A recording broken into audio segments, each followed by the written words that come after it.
Ok, ça tourne. Bonjour tout le monde, Paul Lavoie avec vous. J'espère que vous allez bien. De mon côté, ça va très très bien. J'aurais plusieurs nouvelles à vous parler aujourd'hui, mais étant donné que j'ai pas toujours le temps de faire des vidéos, on va aller à l'essentiel. On va commencer par qu'est-ce qui est arrivé pour le prix du Bitcoin, mes prédictions pour les prochaines semaines. Après, on va parler des nouveaux coins qui sont listés. On va aussi parler de pourquoi le prix du Bitcoin affecte le prix de toutes les autres crypto-monnaies et comment ça va être appelé à changer dans les prochains moments. Et on va parler aussi des bons du trésor et qu'est-ce qui arrive dans l'économie mondiale. Est-ce qu'on est sur le bord d'une récession? On va aller voir ça ensemble. Donc, commençons avec le Bitcoin. Comme vous voyez ici, ça c'est la charte du Bitcoin. Chaque chandelle représente une semaine. Quand on regarde comme ça, on se rend compte que le Bitcoin est dans un canal haussier depuis l'année passée. Et on va aller voir maintenant avec les indicateurs qu'est-ce que ça a l'air. Donc, comme vous voyez ici, les deux grosses lignes bleues en haut et en bas nous forment un triangle. Donc là, la pression commence à s'accumuler dans le prix du Bitcoin. Et ça fait que les traders sont de plus en plus stressés parce qu'on a un range, donc un jeu de prix de moins en moins élevé. Et c'est prouvé que les traders veulent de la volatilité pour faire de l'argent.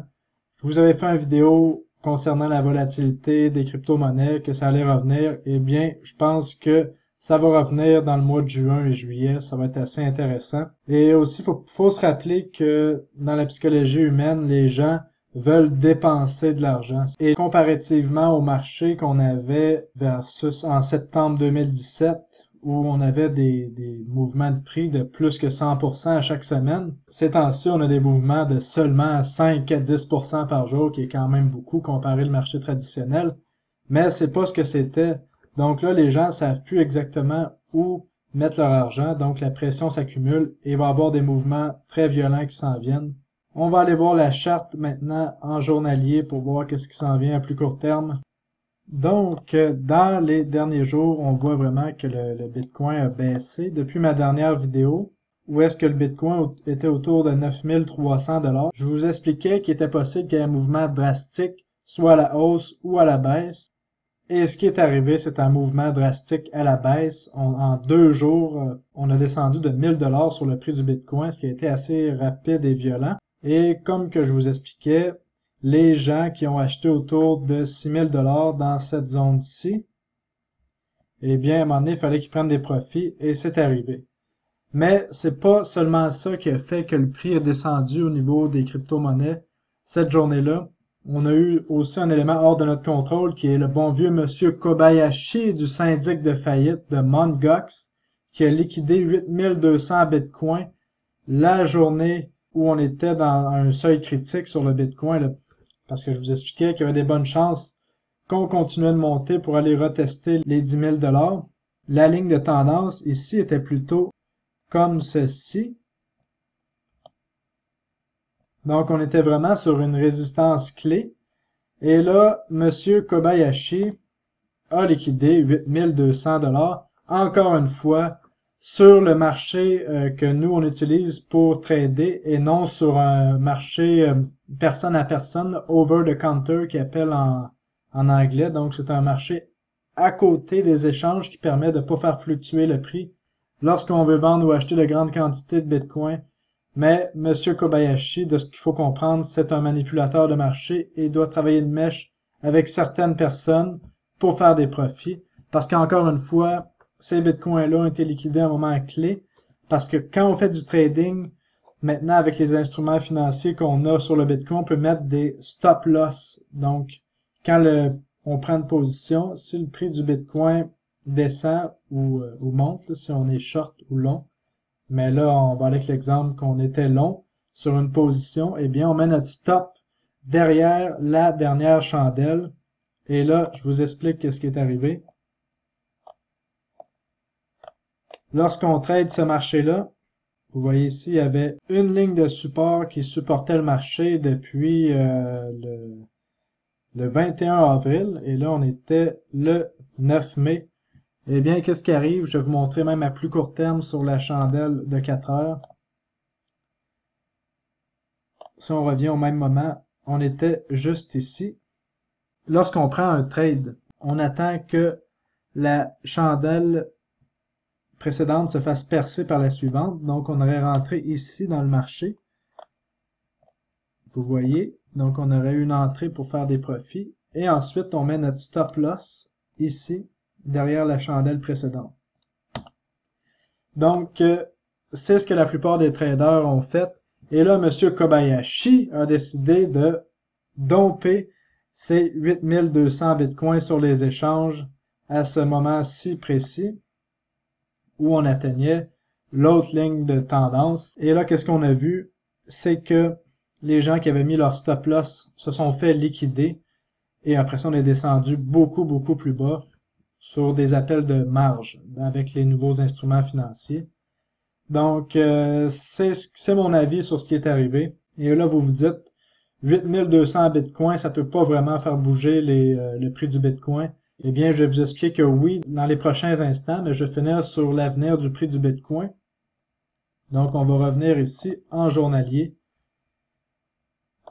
On va mettre la charte un petit peu plus claire. Donc, pour les jours qui s'en viennent, pour ma part, c'est un no trading zone, là, donc je prends aucun trade parce que là, on est sur un support important, celui de 8200 $, et on risque de le casser à la baisse pour aller chercher le 7600 $. Et si on va plus bas que ça, on va aller toucher autour des 7000 $. Mais ça peut être aussi l'inverse parce que c'est les crypto-monnaies et c'est le Bitcoin. Il peut y avoir un acheteur massif et important qui arrive et on casse notre ligne de résistance ici. Et qu'on vienne retester les 10 000 $. Donc, on va voir dans les prochains jours. Tout ça est à suivre. Maintenant, on va aller voir comment M. Kobayashi, avec 8200 bitcoins, peut affecter le prix du marché. Donc, 8200 bitcoins fois 9000 $. Et si vous ne savez pas exactement de quoi je parle quand je parle de M. Kobayashi, de Mt. Gox, je vous invite à regarder la vidéo que je vais mettre ci bas, qui parle de comment le prix du Bitcoin a été manipulé depuis décembre 2017 par Mt. Gox. Donc, cette journée-là, même dans les heures qui ont suivi, il y a eu 73 millions de dollars américains de Bitcoin qui ont été vendus en quelques heures. Qu'est-ce que ça veut dire? Si on regarde aujourd'hui le prix du Bitcoin, il y a eu 5 milliards 700 millions de dollars US de transactions sur CoinMarketCap. Là, vous me dites 78 millions, Paul, c'est pas assez pour bouger le prix du marché. Ben moi, je vais vous expliquer que oui, parce que ce volume-là, 24 heures, là, on parle pas juste de Bitcoin versus devise fiduciaire. Là. Quand je parle de devise fiduciaire, c'est dollars US, yen japonais pour M. Kobayashi. Parce que, en fait, qu'est-ce qui arrive, c'est que toutes les crypto-monnaies, les 1593 qu'on voit ici, sont pairées, donc sont jumelées avec le Bitcoin. Parce que c'est très rare les sites de change qui permettent d'acheter, par exemple, du Ripple avec du dollar américain ou des euros, du OS, du Litecoin, du Cardano. Faut toujours passer par le Bitcoin ou l'Ethereum, mais principalement par le Bitcoin. Et c'est ça qui fait que le Bitcoin a un très très gros volume de 5 milliards 699 millions de volume aujourd'hui. C'est parce qu'il faut toujours passer par le Bitcoin pour aller chercher nos autres crypto-monnaies.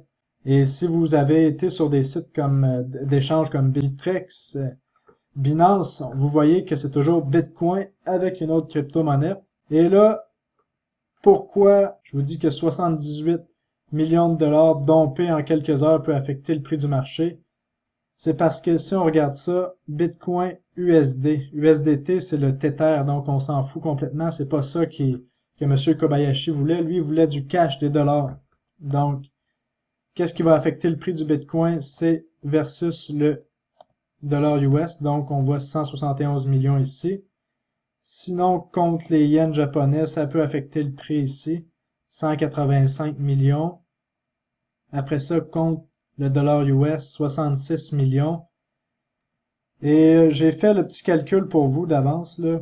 Bitcoin USD, 62 millions, 58 millions. On a environ 700 millions US de transactions par jour qui sont faites en Bitcoin contre des devises fiduciaires. Donc 78 millions de dollars dompés en quelques heures, c'est 1/10 de 24 heures de marché sur le Bitcoin. C'est normal que ça peut affecter le prix du Bitcoin parce qu'on parle de 1/10 des transactions de la journée en quelques heures à la baisse, dans une seule direction. Donc c'est une façon de manipuler le marché. Cette fois-ci, on est allé attaquer les stops sur le Bitcoin. C'est ça qu'on voit dans le marché traditionnel, là. Je m'en souviens quand je tradais l'or, l'argent sur le marché, c'était la même chose, là. Wall Street, si vous vous demandez s'ils sont rentrés dans le Bitcoin, la réponse est oui.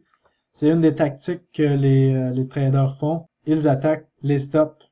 Et souvent, les traders mettent leurs stops à la même place. Et eux, ça leur fait plus de profit parce que on vient toucher les stops des traders. Eh bien, ça fait des mouvements plus drastiques d'un côté ou de l'autre. Maintenant, pourquoi le prix du Bitcoin affecte le prix des autres crypto-monnaies? C'est la même raison que je vous expliquais. C'est quand on veut acheter d'autres crypto-monnaies, faut passer par le Bitcoin. On peut pas juste aller, par exemple, sur un site comme Gemini puis acheter du Ripple, du Omisego, votre coin préféré. Je sais pas, ça peut être lequel. Par exemple, vous voulez acheter le centième sur la liste ici, là, du Wax. Est-ce qu'il y a un site qui réellement vous permet d'acheter avec vos euros, vos dollars canadiens, du Wax? Pas vraiment, là. Faut passer par le Bitcoin et après acheter du Wax. C'est pour ça que il y a un gros volume de transactions fictifs qu'on peut voir sur CoinMarketCap. Et là, c'est sûr que toutes les crypto-monnaies sont pairées en Bitcoin. On voit une valeur en cash ici. Par exemple, si on parle de EOS, sa valeur en cash, c'est 12,87. Mais en réalité, étant donné que sur les échanges, c'est pairé en Bitcoin, si le prix du Bitcoin descend, eh bien là, comme vous voyez, 12,80 en ce moment, c'est un total de 160 519 Satoshi. Un Satoshi, c'est la plus petite unité de Bitcoin en passant, si vous ne saviez pas. Donc, si le Satoshi vaut moins cher, donc si le prix du Bitcoin descend, ben c'est normal que les autres crypto-monnaies qui sont pairées au Bitcoin, c'est-à-dire pas mal 100% des crypto-monnaies vont descendre. Donc, j'espère que ça vous explique pourquoi le marché des crypto-monnaies monte et descend tout en même temps. C'est parce qu'on est toujours pairé au foutu Bitcoin et ça va changer. Regardez ça. Gemini, qui est un des échanges disons, c'est pas le plus gros, mais c'est un qui a les meilleures régulations. En ce moment, on pouvait juste acheter du Bitcoin et de l'Ethereum avec nos dollars. Maintenant, on va pouvoir acheter du Zcash. Et bientôt, on va pouvoir acheter même du Bitcoin Cash puis du Litecoin. Donc ça va être vraiment intéressant. Là, ça va permettre qu'on va pouvoir avoir une décorrélation des autres crypto-monnaies avec le prix du Bitcoin. Et ça, j'ai vraiment hâte de voir ça. Donc, le Zcash, comme vous voyez, lorsqu'il a été ajouté sur Gemini, il y a 3 jours, ben, on a vu une explosion du prix. Il est passé de 241 $ à 375 $ en moins de 3 jours. Un excellent profit. Et c'est ce qui risque d'arriver pour le Litecoin et le Bitcoin Cash lorsqu'ils vont être ajoutés de plus en plus d'échanges où on va pouvoir les acheter directement avec du dollar US. Donc, pour la suite des choses, on va aller voir maintenant le marché traditionnel. Il se passe des choses assez intéressantes. Donc, c'est tout pour la partie 1 de la vidéo. Pour voir la partie sur le marché traditionnel, les bons du trésor, l'or et l'argent, je vous invite à regarder la partie 2 qui va sortir dans les prochaines heures. Si vous avez aimé, likez, commentez et j'aimerais avoir votre opinion sur l'avenir des crypto-monnaies. Salut tout le monde, bonne journée.